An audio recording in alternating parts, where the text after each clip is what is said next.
nação de Israel era problema de idolatria, que é comparado com adultério ou prostituição.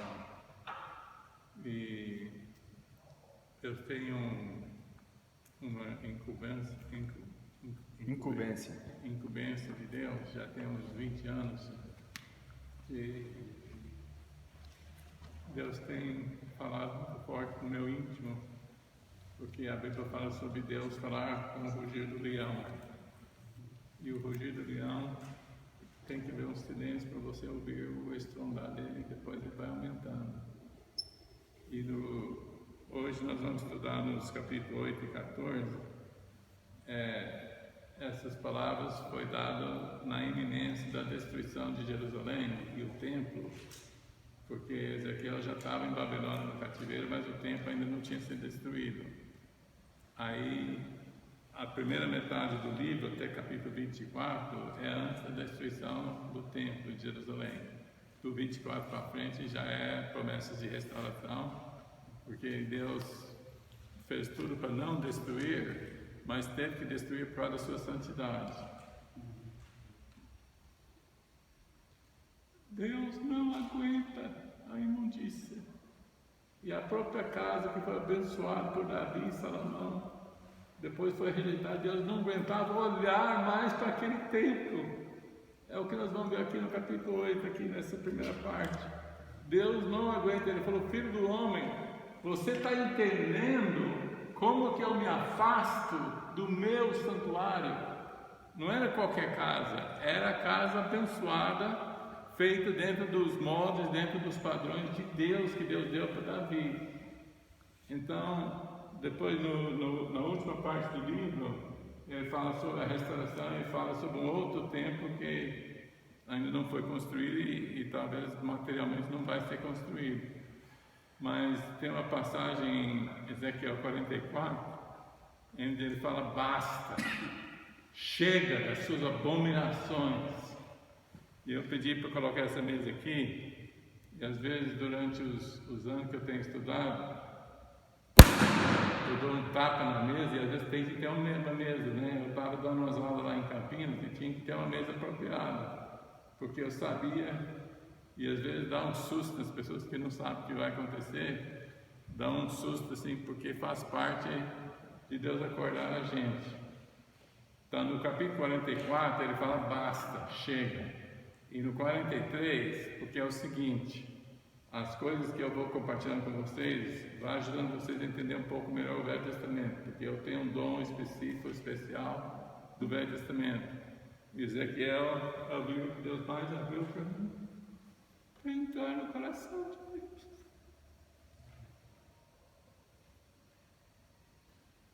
E enquanto eu estava tomando banho agora à tarde,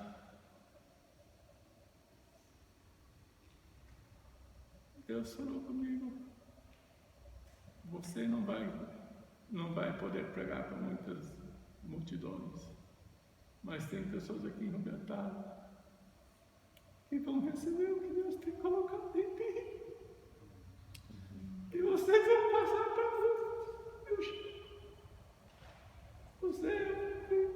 sua vida tem sido desperdiçada até agora, mas Deus tem um propósito. Vocês têm que comer a palavra, vocês têm que entender a palavra. Eu vou dar umas chaves, umas ajudas para vocês, mas vocês vão estudar a palavra, vocês vão chorar diante da palavra, vocês vão ouvir o grito de Deus. Amém? Amém. No capítulo 44 fala o basta. No 43, porque desde o capítulo 40 até o 48, o final de Ezequiel, ele fala sobre um templo ideal. Não é um templo que existiu, nem existiu antes nem depois. E aí os detalhes são meio cansativos. Igual a Geraldo está estudando na leitura dela, Levítico está um pouco cansativo, que fala sobre os detalhes do tabernáculo. Então, tanto o tabernáculo com Moisés, como o templo lá de Salomão que Davi recebeu a planta, e em Ezequiel também tem umas passagens bem cansativas, mas no meio dos versículos procura aquelas coisas que explicam um pouco, que te arde. E aí Deus vai dando entendimento. O tabernáculo de Moisés, a gente vai estar estudando sábado de manhã, né? A gente está demorando um pouco chegar no tabernáculo em si, mas a gente vai chegar. E os detalhes são ricos. Os detalhes de quantos côvados, quantos foi tal. Então, medida, o que significa que tinha uma cortina de linho por baixo, depois tinha uma coberta de pelos de cabra, depois tinha um de carneiro, depois tinha outro de animais marinhos. Tudo tem significado, é uma coisa tremenda ver o entendimento dos detalhes. Por que tinha tantas tábuas, por que tinha 2 bases de cada tábua. Cada detalhe que tem um significado. Então, a gente não recebeu toda a orientação do livro de Ezequiel sobre esse tempo lá do fim, mas no 43, Ezequiel 43, ele fala: filho do homem, mais ou menos verso 5 por ali, 43 verso 5, ele fala: filho do homem, este é o lugar do meu trono, falando sobre o tempo que ele estava mostrando para Ezequiel. Ele falou: este é o lugar do meu trono, no lugar onde eu quero habitar.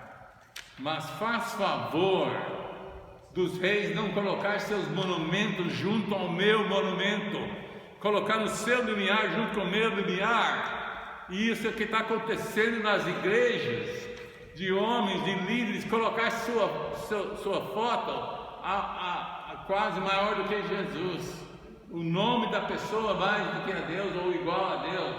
Isso é um fermento, é um orgulho, uma vaidade terrível. Então o nosso assunto é de ídolos, e tem muitas pessoas que se tornam ídolos, né? A gente idolatra pessoas.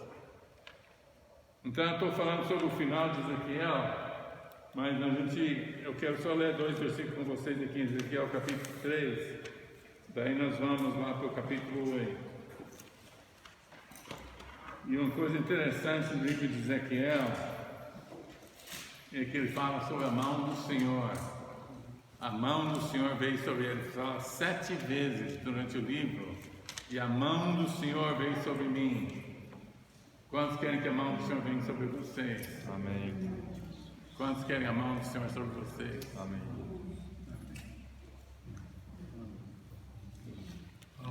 A mão do Senhor produz coisas muito fortes. Então, no primeiro capítulo, eu vou ler só os primeiros. Nós vamos ler aqui, eu vou ler só para vocês terem uma ideia. Vamos ler os primeiros 3 versículos do primeiro capítulo de Ezequiel, só para vocês terem um contexto desse andar, dessa experiência de Ezequiel com Deus. Aconteceu no 30º ano, no 5º dia do 4º mês, que estando eu no meio dos exilados, junto ao rio Quebar, se abriram os céus, e eu tive visões de Deus. Quantos gostam de ir lá para a beira de um rio, num lugar de mata assim, para buscar a Deus? Os céus se abriram na beira do rio.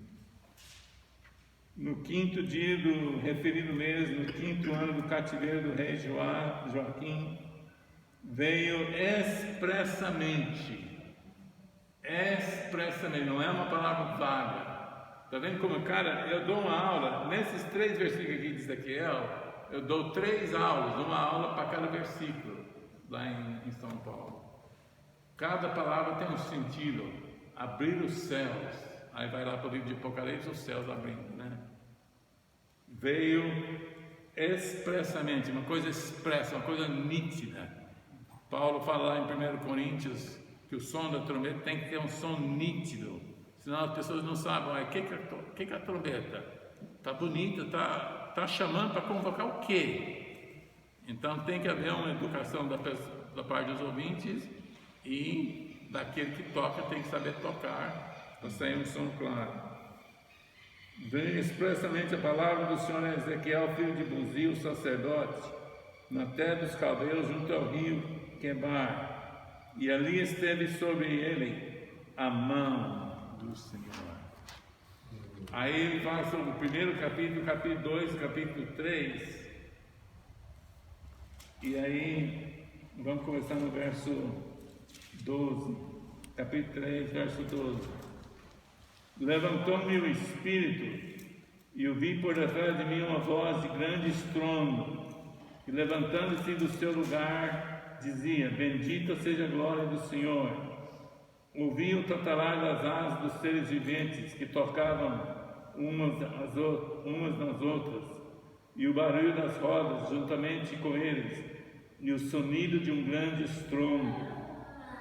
Então o Espírito me levantou e me levou.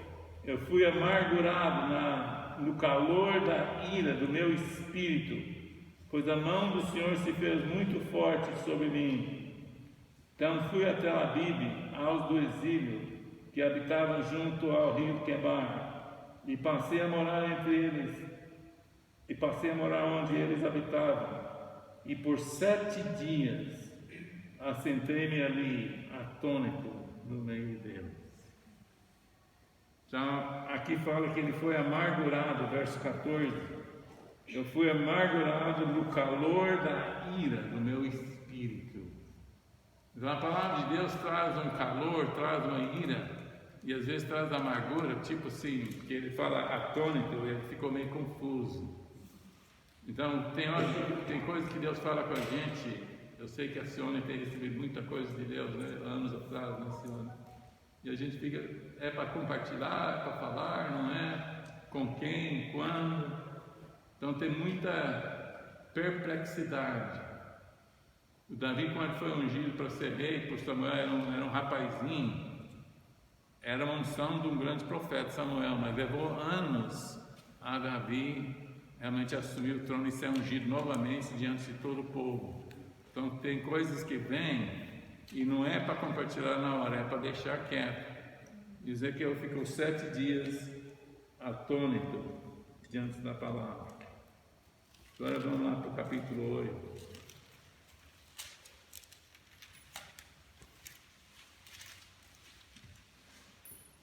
Ali foi no primeiro capítulo, no capítulo 3, ele estava no 5º ano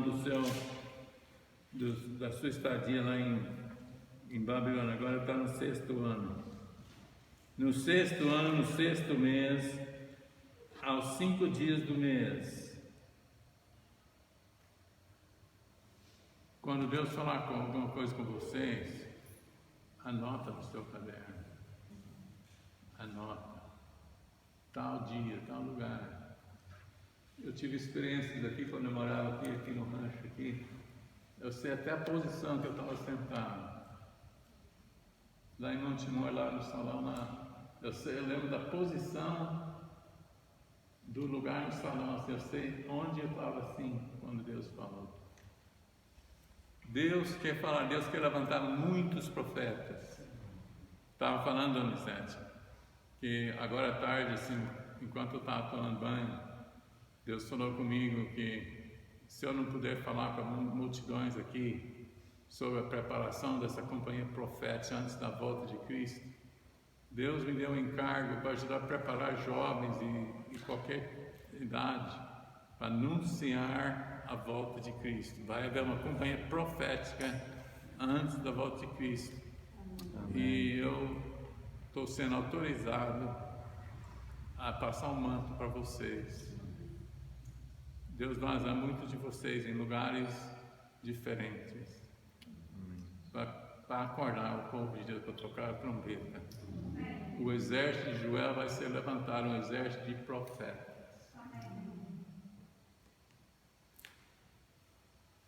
No 6º ano, no 6º mês, aos 5 dias do mês, estando eu sentado em minha casa, e os anciãos de Judá sentados diante de mim. Sucedeu que ali a mão do Senhor Deus caiu sobre mim. Eu estava falando para alguns, antes de alguns chegar, essa palavra, a mão do Senhor, é repetida são 7 ocasiões lá com Ezequiel. E essa aqui é talvez a mais dramática de todas. Caiu a mão do Senhor sobre mim.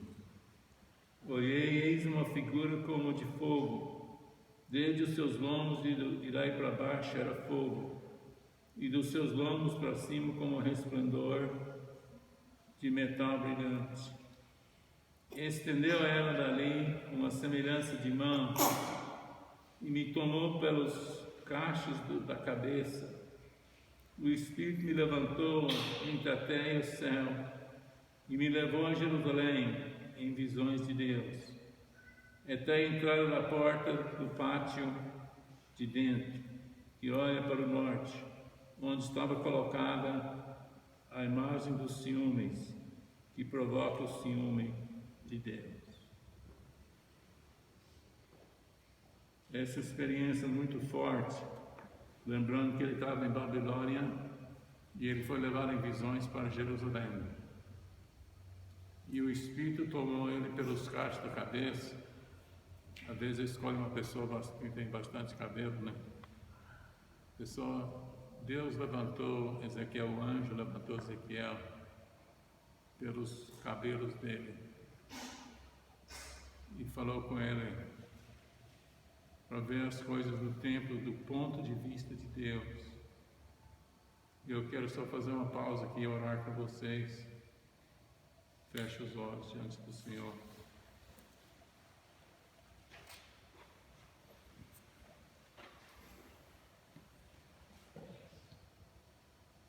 Ergue nossa visão,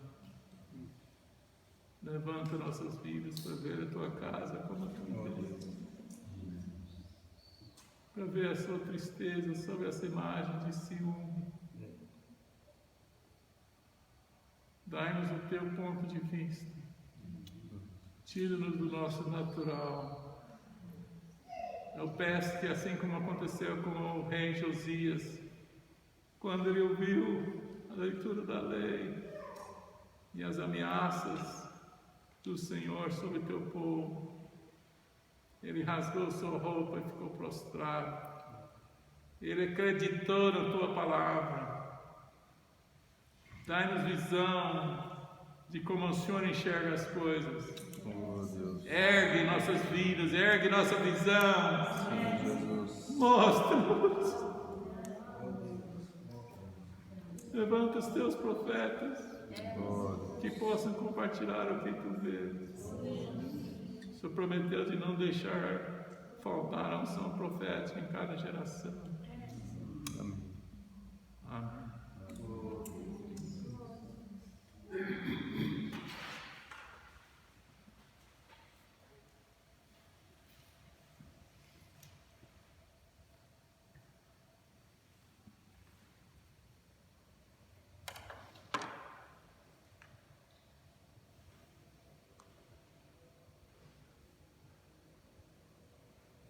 Vai ser complicado, porque quando eu choro eu não consigo enxergar direito.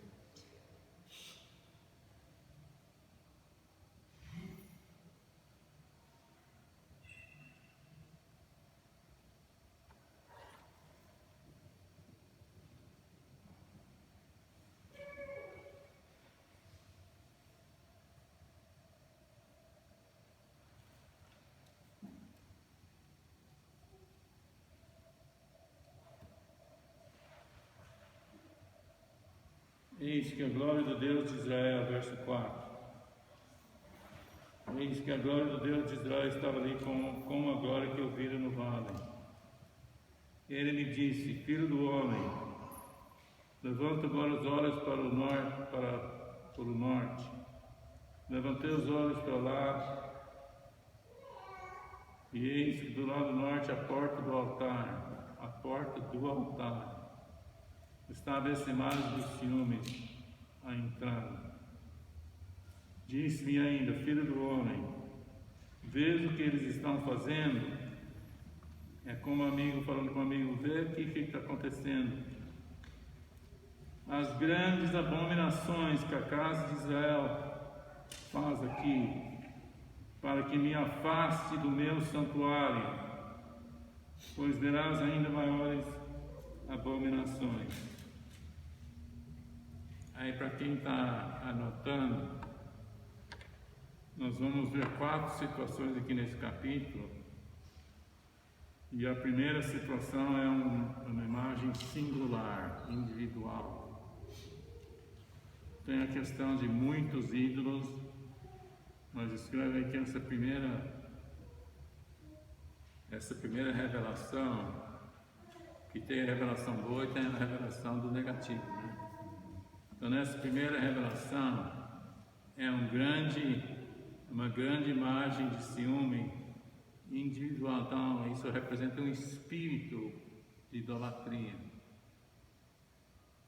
A idolatria de ter um outro Deus, além do Deus verdadeiro, como diz lá em Romanos 1, Paulo fala que adoram a criatura em vez de adorar o Criador. Esse espírito de adorar a criatura, que é uma certa idolatria, começou lá com Adão e Eva. Quando Adão, que a Bíblia fala claramente que Adão não foi enganado. Então, quando Adão fez a escolha,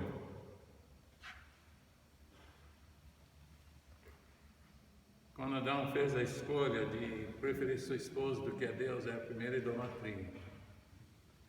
Que Adão escolheu conscientemente ficar do lado fraco com a esposa do que ao lado de Deus.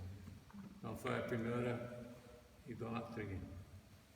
Então essa primeira revelação é uma imagem singular que traz a ira de Deus. Pois ainda verás outras maiores abominações. Ele me levou à porta do átrio, olhei e eis que havia um buraco na parede. Coloca aí que essa segunda revelação é algo escondido. Cavei na parede e eis que havia uma porta. Disse-me: entre e vê as terríveis abominações que eles fazem aqui. Irmãos, se alguns de vocês tiver dificuldade de entender esse espírito de tristeza e de ira de Deus, eu não condeno vocês, porque eu também tenho dificuldade. Tem umas passagens, para falar claramente, tão desagradáveis, que eu fico não querendo ler, porque eu conheço a Bíblia bastante. Então tem passagens que eu não quero ler, eu não quero ficar meditando naquilo. E aí, para mim, condicionar igual um atleta que tem que, como é que fala, fazer antes de começar, aquecimento. O profeta, tem hora que ele tem que fazer um aquecimento que demora. Deus, mas tem que falar isso? O senhor tem certeza que quer que fala isso? Então é desagradável. Mas aí, com o aquecimento, aí a gente começa a entender a necessidade. As expressões que Deus usa aqui pelo Ezequiel são muito fortes. Entra e vê as terríveis abominações que eles fazem aqui. Entrei e vi. Eis toda forma de répteis, de animais abomináveis e de todos os ídolos da casa de Israel, pintados na parede em todo o redor. Eu não sei até quando que eu vou, até onde que eu vou chegar com vocês hoje na palavra. Eu não vou ter pressa, porque a gente vai compartilhando dentro da medida que a gente sente esse desejo. Mas só fazer uma colocação que pode ser que não dê prazo depois do final. Mas idolatria, os ídolos, em geral, são atrativos, escreve aí. Em geral, os ídolos são muito atrativos, atraentes é melhor, né? São atraentes. Tem um versículo no capítulo 20 de Ezequiel, que eu não marquei o versículo, fala que são coisas que encantam os olhos. A pessoa vai atrás do tribo que traz prazer momentâneo, prazer momentâneo. Mas do ponto de vista de Deus, a diferença de Deus olhar, você está ali brincando, mexendo com coisas sujas, que para você não tem problema. Deus quer mudar a visão de cada um de vocês, para ver como que Deus vê certas coisas que são nocivas e impuras em nossa vida. Tem coisa errada em nossos corações que a gente não acha que estão ruim. Entre as terríveis abominações que eles fazem aqui.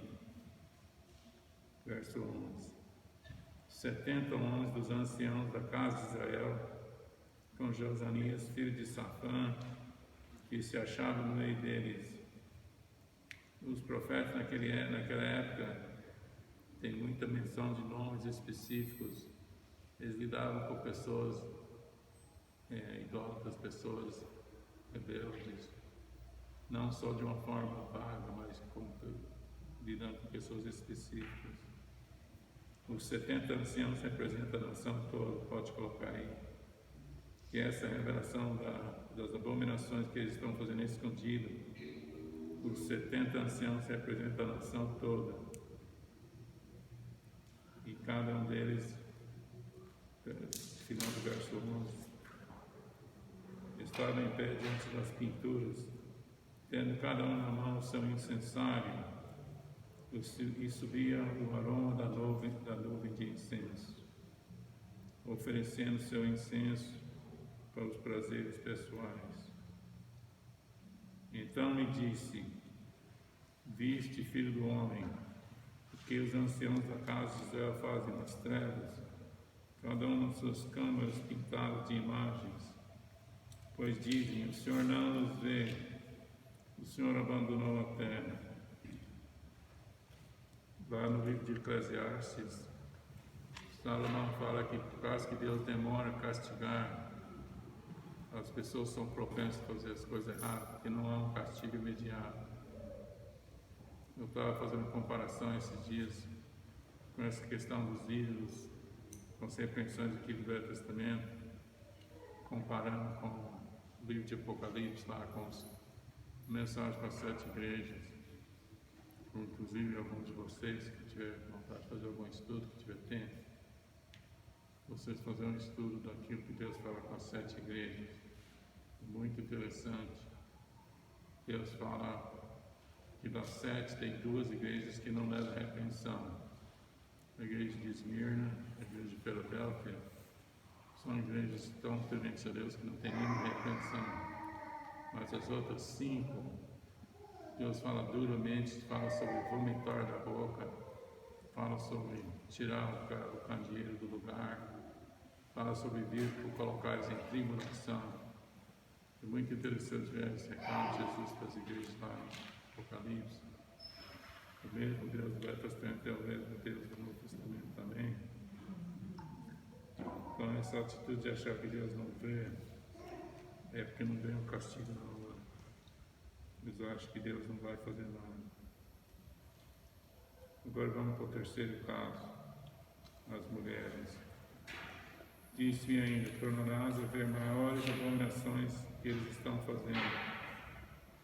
Levou-me a entrar na porta da casa do Senhor, que estava no lado norte, e eis que estavam ali mulheres assentadas chorando a Tamuz. Tamuz é praticamente o mesmo Deus de Baal. Tamuz é o Deus da prosperidade, da fertilidade.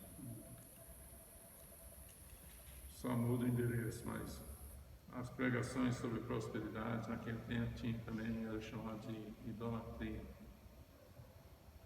A questão de sensualidade, de avareza de dinheiro, de ter lavouras prósperas, de ter as coisas. Eles estavam ali no templo chorando por outro Deus. Eu queria que vocês imaginassem que quando nós estamos em oração e louvor, todos nós temos dificuldade com nossa mente, não tem?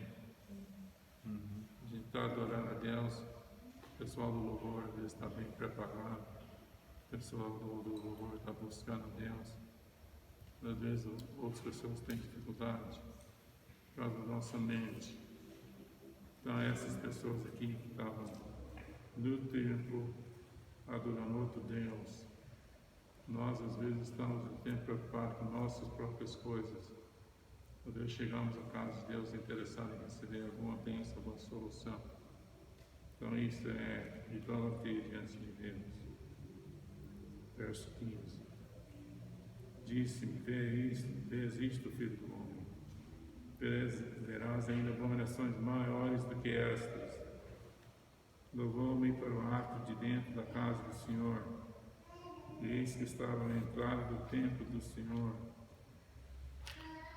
entre o pórtico e o altar, cerca de 25 homens de costas para o templo do Senhor, com o rosto para o oriente, adoravam o sol, virados para o oriente.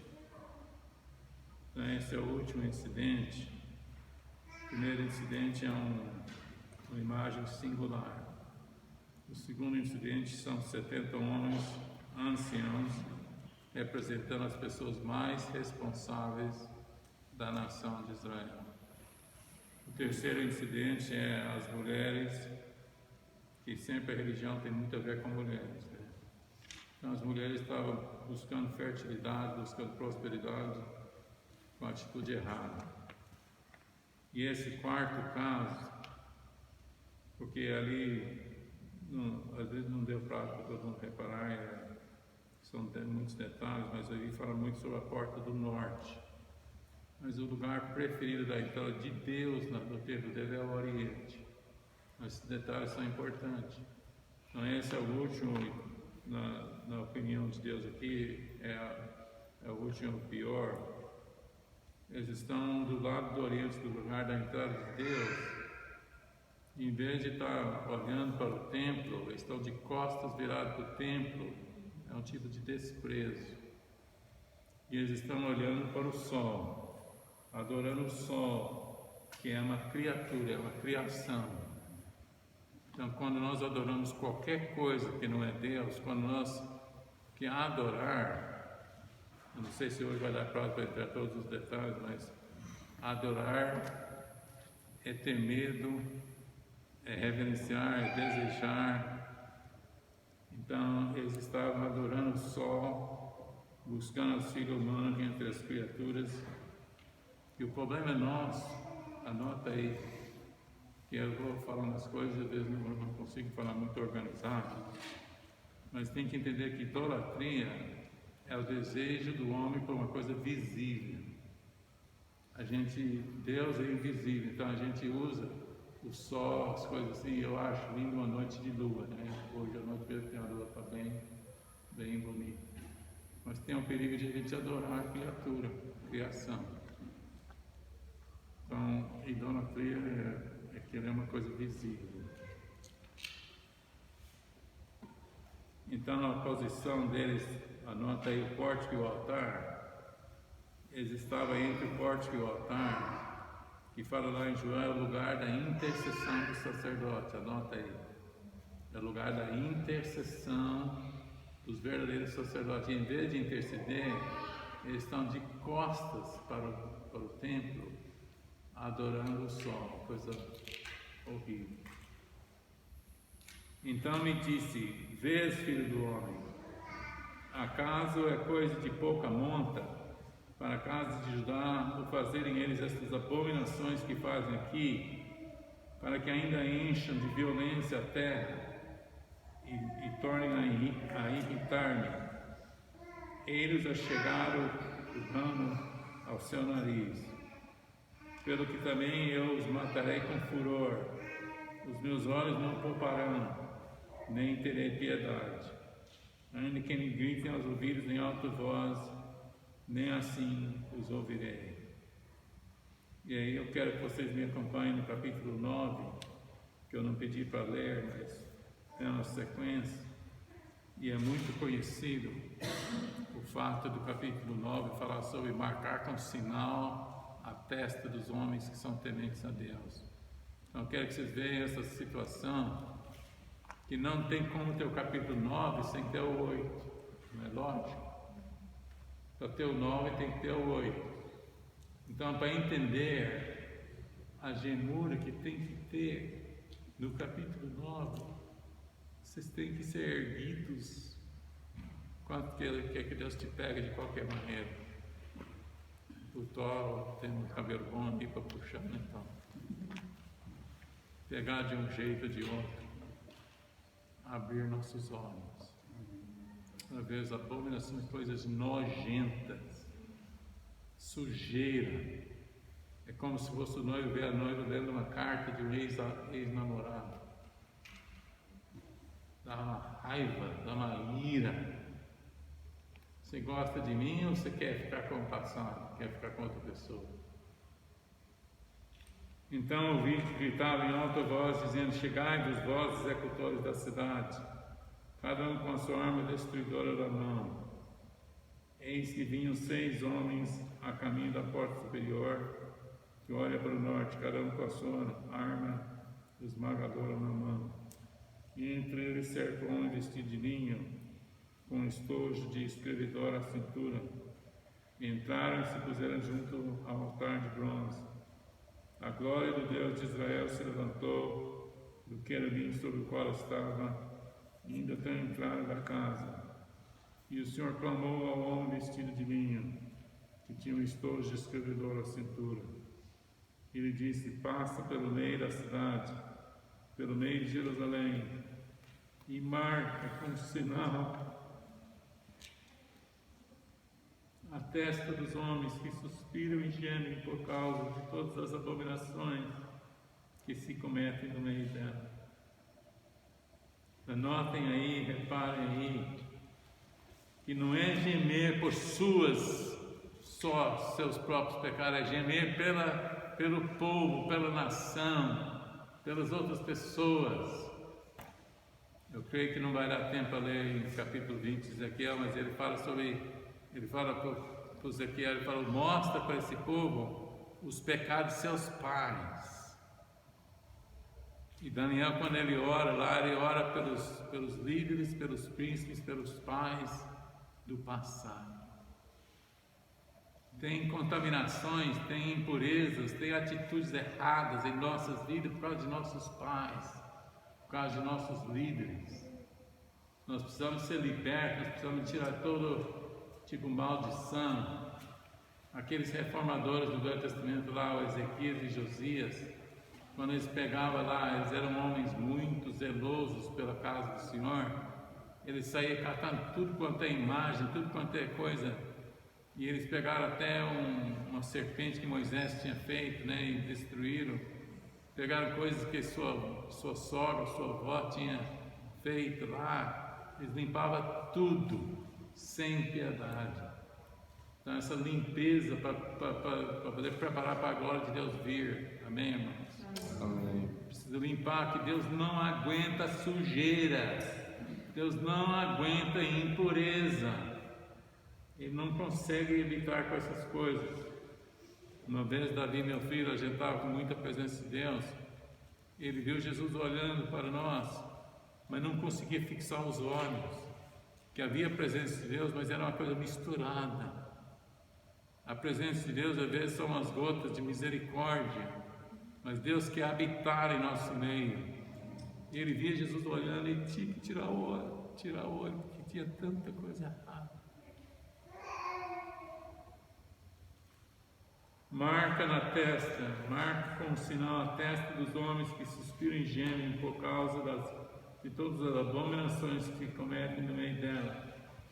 Aos outros disse, ouvindo eu: passai pela cidade após ele, e sem que os vossos olhos poupem, e sem que vos compadeçais, matai a velhos, a moços, a virgens, a crianças, a mulheres, até exterminá-los. Mas a todo homem que tiver o sinal, não vos chegueis. Começai pelo meu santuário. Então começaram pelos anciãos que estavam diante da casa. Deus demora, mas a sua justiça chega. Pessoas que não limpar seus corações vão ser exterminadas. Bom, agora vamos para o capítulo 14.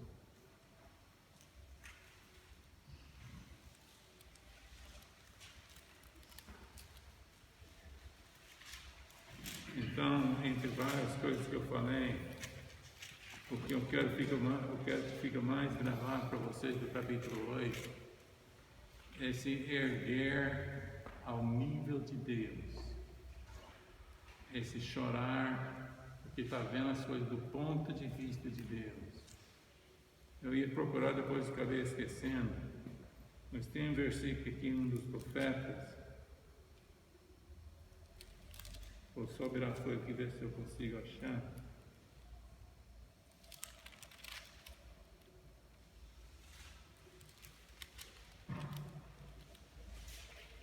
Não lembro qual capítulo.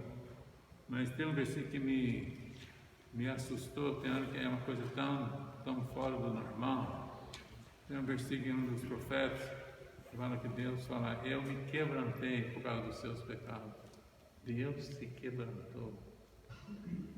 É um tipo de um pai, de um marido, e sua família faz uma coisa errada, ele sente por aquilo. E Deus diz: eu me quebrantei por causa das suas abominações.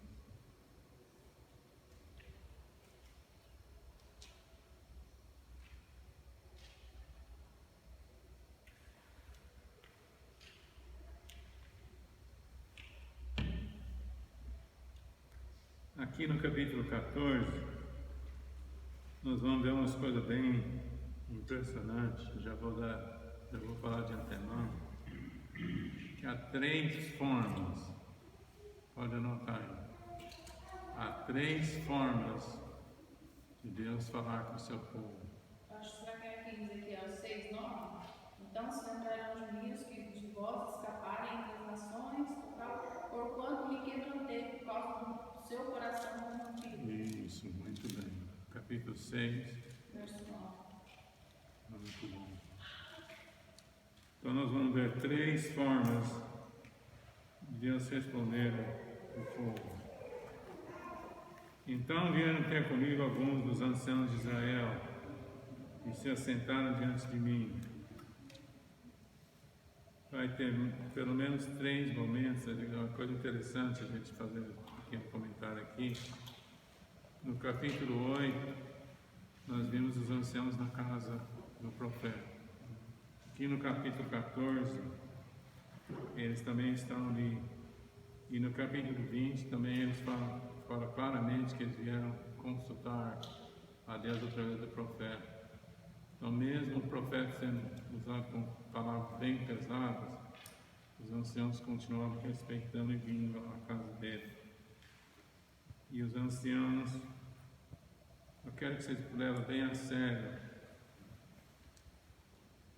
quando alguém te procurar, igual nós já estava contando que a pessoa lá do Código da Série procurou ele uma opinião, o Zé de Custódio dá uma opinião para ele.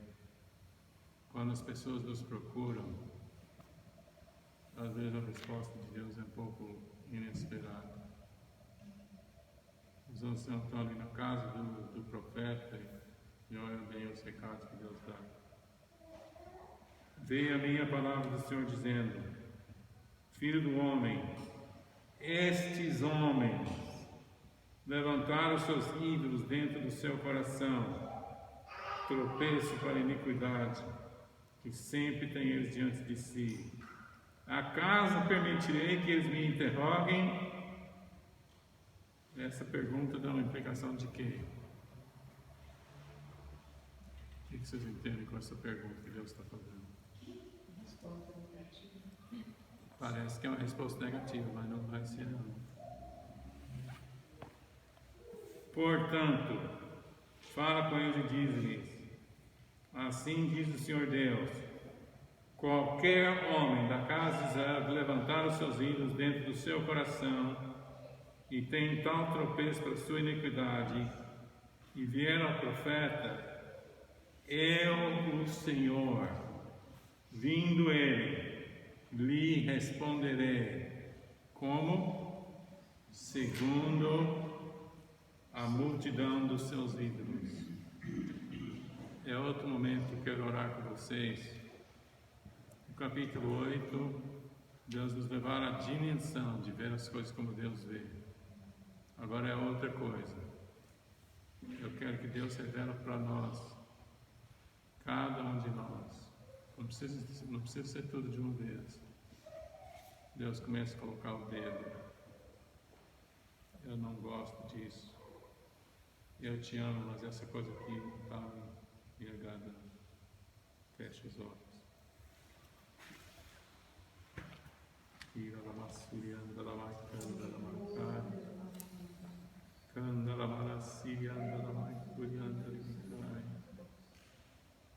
O Senhor prometeu no Evangelho de João enviar o Consolador, o professor, para nos ensinar toda a verdade e para convencer o mundo do pecado, da justiça e do juízo vindouro.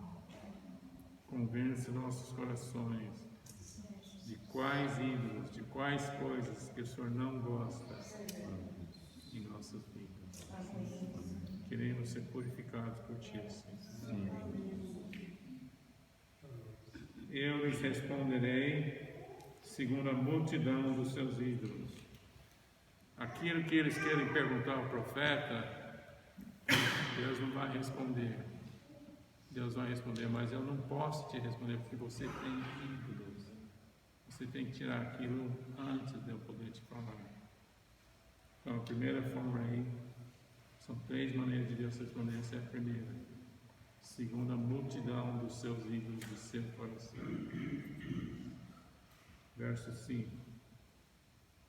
Para que eu possa apanhar a casa de Israel no seu próprio coração, porquanto todos se apartaram de mim para seguirem os seus ídolos. Portanto, dize a casa de Israel, assim diz o Senhor Deus, convertei-vos e apartai-vos dos vossos ídolos, e dai as costas a todas as vossas abominações. Então Deus revela a multidão dos nossos ídolos para ajudar-nos a arrepender e converter. Amém? Amém. Verso 7. Porque qualquer homem da casa de Israel ou dos estrangeiros que moram em Israel, que se alienar de mim e levantar os seus ídolos dentro do seu coração e tiver tal tropeço para a iniquidade e vier ao profeta para me consultar por meio dele, a esse eu, o Senhor, responderei por mim mesmo. A segunda maneira de Deus falar, eu acho linda essa parte aqui. A segunda maneira de Deus falar com a gente é levantar a sua própria grandeza. Eu repreenderei, eu responderei por mim mesmo, tirando Deus como, fazendo o próprio Deus como base. É o que Deus fez com Jó. Jó não era uma pessoa dissoluta, Jó não era uma pessoa perversa, mas Deus repreendeu. Quando Deus começou a falar com Jó, ele falou assim: quem é esse que perturba minha visão com palavras? Como é que chama? Tipo ofuscar. Quem é esse que ofusca minha visão? Ninguém lembra.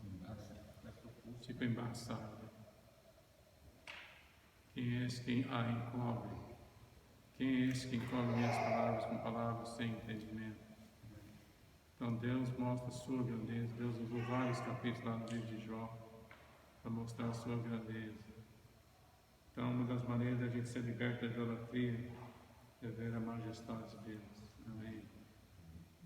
Primeiro Deus mostra nossos ídolos, depois Ele mostra, agora você escreveu o verdadeiro. Aquelas coisas ali não estão com nada. Olha aqui a minha grandeza. Agora a última maneira não é uma maneira boa, não. Verso 8. Voltarei o rosto contra tal homem, eu farei sinal e provérbio, eliminando-ei do meio do meu povo, e sabereis que eu sou o Senhor. Verso 9, agora é a terceira maneira de Deus responder. Se o profeta for enganado e falar alguma coisa, fui eu, o Senhor, que enganei esse profeta. Estenderei a mão contra ele e o eliminarei do meio do meu povo de Israel. Ambos a sua iniquidade. A iniquidade daquele que consulta será como a do profeta. Essa aqui é uma coisa muito triste. E quando a pessoa vem com más intenções, com o coração cheio de perversidade, para consultar a Deus, às vezes, não sempre, mas às vezes, Deus permite o profeta ser enganado e dar palavras de paz. A Bíblia fala isso claramente lá em Jeremias 23.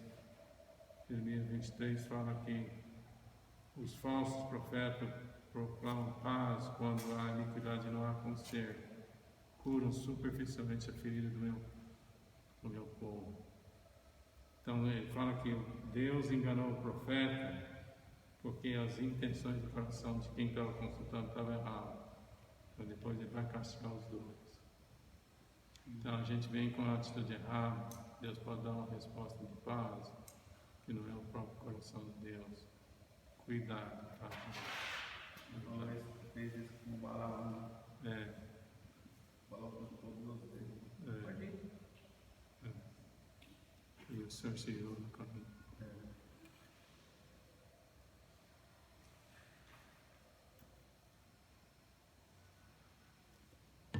Alguma pergunta? Então Deus fala sobre a multidão dos ídolos. Deus fala por Ele mesmo, mostrando a sua própria natureza. E Deus permite o engano por causa da insensibilidade do coração. Verso 11. Para que a casa de Israel não se desvie mais de mim, nem mais se contamine com todas as suas transgressões. Então diz o Senhor Deus: eles serão o meu povo e eu serei o seu Deus. Amém? Amém. Já são quantas horas? Nesse segundo caso aqui, quando Deus mostra a sua grandeza, trazendo o que ele fala, eu destruirei, eu eliminarei do meio do meu povo e farei dele um provérbio. Seria Deus executando um juízo? Ele mostra a sua grandeza e se a pessoa não arrepender, não ajuda. Então agora nós vamos terminar o ciclo aqui no profeta Ezequiel, no capítulo 20, são uns poucos versículos.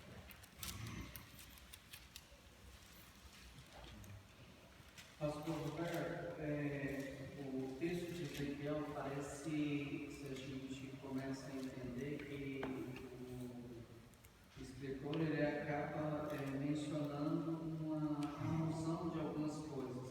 Quando ele cita esses 7 vezes permanecerem com eles e depois 70 mais à frente, sempre o número 7, que em hebraico significa perfeição, há alguma simbologia com essa numeração? Porque sempre a Bíblia trata de 7 ou 70, sempre usando o número 7, e trazendo para hebraico significa perfeição. O que isso tem a ver? É o nome de uma coisa completa, uma coisa perfeita. Perfeito, né?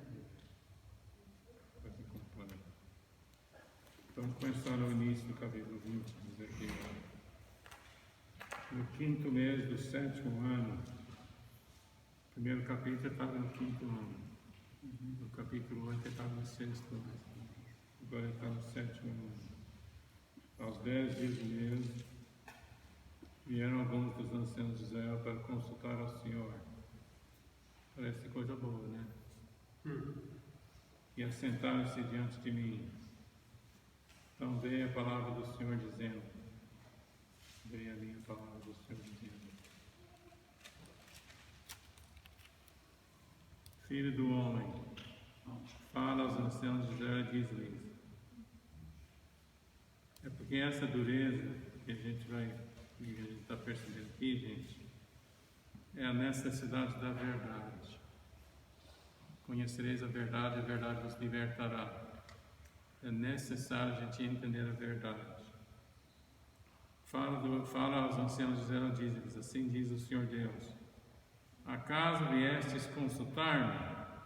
Tão certo como eu vivo, diz o Senhor Deus, vós não me consultareis. Julgar-los-ias tu, ó filho do homem, julgar-los-ias. Faze-me saber as abominações de seus pais. Aí ele fala sobre sair do Egito, verso 7. Então lhes disse, cada um lança de si as abominações de quem se agrada, ou outra tradução fala de quem se encantam os seus olhos. E não vos contamineis com os ídolos do Egito, eu sou o Senhor vosso Deus. Então os ídolos são atraentes. Aí eu só queria mostrar para vocês o verso 11. Não, no verso 12. Verso 12. Também lhes dei aos meus sábios para servir de sinal entre mim e eles, para que soubesse que eu sou o Senhor que os santifica. Aí, durante todo esse capítulo 20, ele refere sobre não obedecer os mandamentos, sobre não guardar o sábado e sobre os ídolos. Então, eu só queria que vocês sentissem que a solução para poder obedecer a lei de Deus e ser guardados dos ídolos é o sábado. O sábado significa um dia separado para Deus e deixar Deus nos santificar. O sábado era uma vez por semana, um dia por semana, reservado para meditar nas coisas de Deus. Então, se eles respeitassem o sábado, eles teriam força para viver o resto da semana. Então, era um grande segredo. Aí eu quero passar para o verso 31. Ao oferecerdes os vossos dons sacrificiais, como quando queimais os vossos filhos, vós vos contaminais com todos os vossos ídolos até o dia de hoje.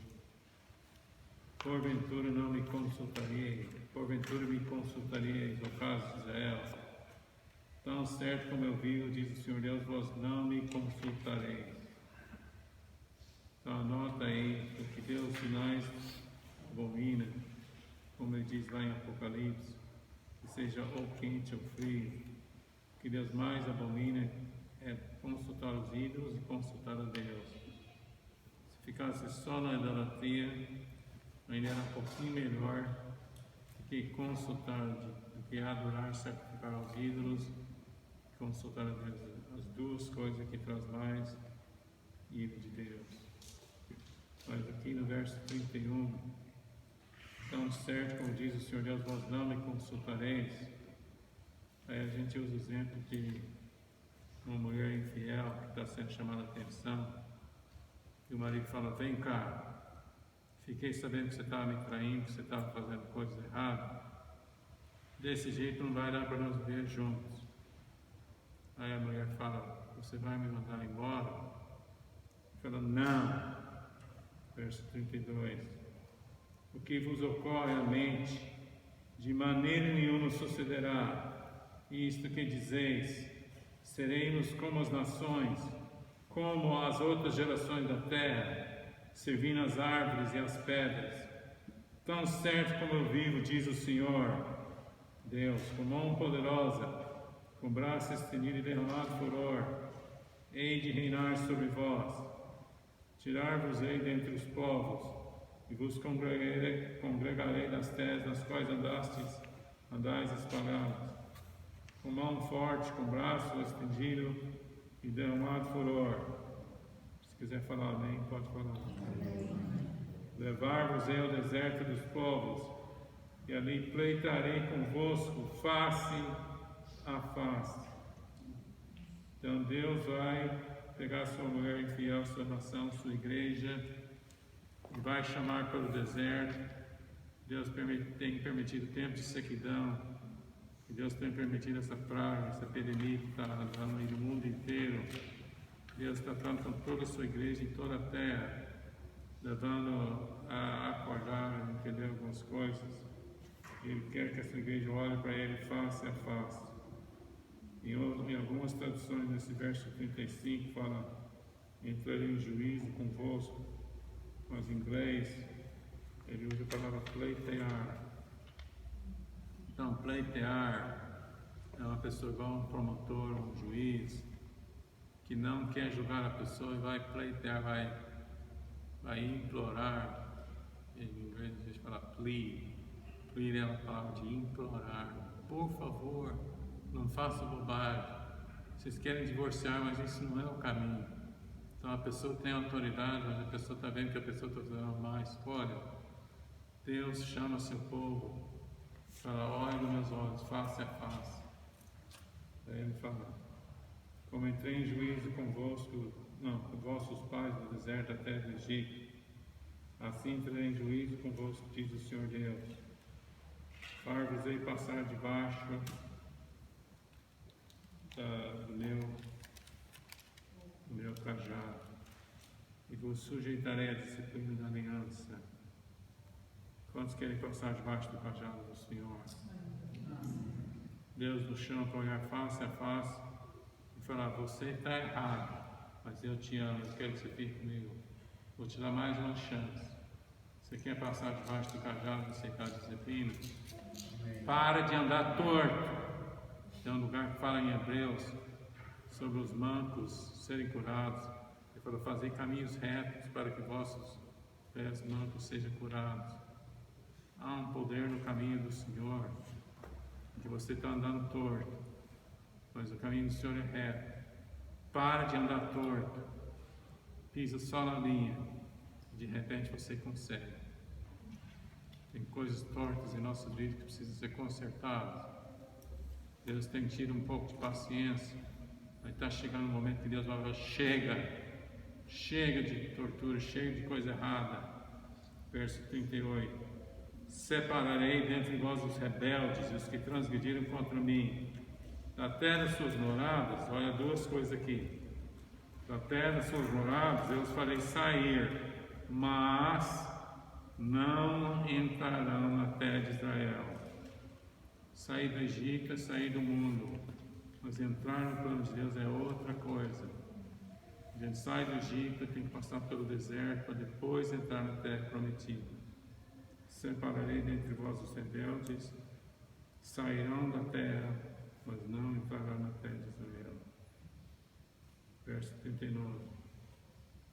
Quanto a vós outros, vós ao caso de Israel, assim diz o Senhor Deus. Ide, cada um sirva os seus ídolos. Os que querem ser rebeldes, vai, continua servindo seus ídolos.